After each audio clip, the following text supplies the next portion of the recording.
Hello everyone, my name is Ritika.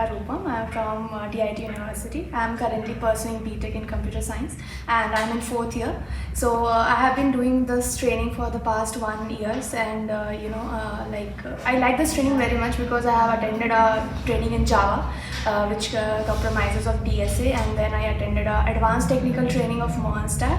I highly appreciate the efforts of the tutors that taught me because whatever the doubts and the issues which I was getting during the training, so I asked them frequently and they responded in a very positive manner, so that was a plus point for me. And also if I get any doubts at any moment of time, then I could have asked them and they have responded positively, and so this is a very plus point for me. And overall the training was very nice, and I would give a big thumbs up for the tutors and the brain mentors and skill risers for this opportunity that they